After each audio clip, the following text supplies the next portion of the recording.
Le Nouveau Testament nous enseigne qu'il y a un autre esprit, l'esprit de Christ. Car ce n'est pas un esprit de timidité que Dieu nous a donné, mais un esprit de force, d'amour et de sagesse. De Timothée 1,7. C'est un autre esprit, un esprit divin, l'esprit de Christ. Un nouvel esprit. Vous n'avez certainement pas besoin que je le démontre par les Écritures. Le problème de la psychologie, maintenant je lui ai donné son nom, est résolu par le Saint-Esprit dans le croyant. C'est une partie de notre héritage en Christ d'avoir un esprit solide et de ne pas être déséquilibré. Nous n'irons pas plus loin avec cela parce que nous avons beaucoup de choses à voir. Maintenant, concernant cette question des relations humaines, ce que nous appelons la société, les relations entre les gens sur cette terre, est-ce que Christ ne l'a pas résolu? Il y a un témoignage lorsque les enfants de Dieu venaient de plusieurs pays et se réunissaient ensemble. Il n'a pas changé nos tempéraments, il n'a pas fondamentalement changé les individualités, il n'a pas anéanti nos personnalités dans leur diversité, il n'a pas mis de côté nos différentes nationalités, mais il nous a fait devenir un. Nous avons une vie, nous avons un langage. Toutes ces choses qui nous séparent humainement étaient dans la vieille humanité, et elles sont réglées en Christ. Oh, que nous reconnaissions cela bien davantage.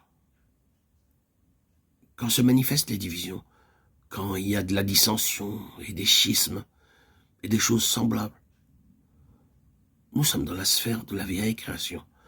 Nous ne sommes pas dans le royaume de Christ. Il a fait dans son humanité une entité corporative différente. C'est une chose merveilleuse, cette entité corporative. Le nouvel homme, Éphésiens 2,15. Il n'y a ici ni grec, ni juif, ni circoncis, ni incirconcis, ni barbare, ni scythe, ni esclave, ni libre, mais Christ est tout et en tous. Colossiens 3,11. Tous sont un. Et il y a un nouvel homme. Le problème social est résolu en Christ. Ensuite, il y a cette question de la race, des races sur la terre, avec tous les conflits liés à ce problème. Je ne comprends pas ces gens qui s'appellent eux-mêmes chrétiens, avec leur Nouveau Testament à la main, et qui font de la ségrégation raciale. Je comprends les problèmes, mais je crois qu'il y a une autre manière de régler le problème de racisme. Je pense que c'est en parfaite contradiction avec le Nouveau Testament. Il me semble qu'il le dit très clairement. Le Nouveau Testament enseigne l'unité du corps de Christ, où il n'y a ni grec, ni juif, ni coloré, ni blanc. C'est une chose impossible. Il ne peut en être autrement. Cela ne marchera pas. Sinon, très bien, alors éliminez le Nouveau Testament et cessez de vous appeler vous-même chrétien.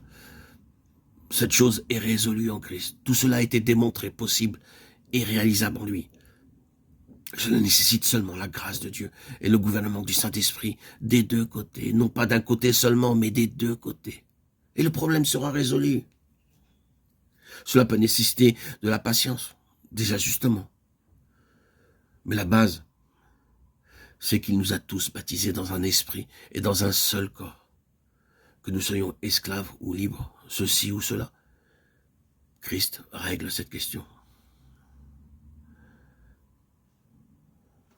Et pour ce qui est du péché humain, bien, nul besoin de parler beaucoup de ce grand problème du péché dans la nature humaine, du mal, dans l'humanité elle-même.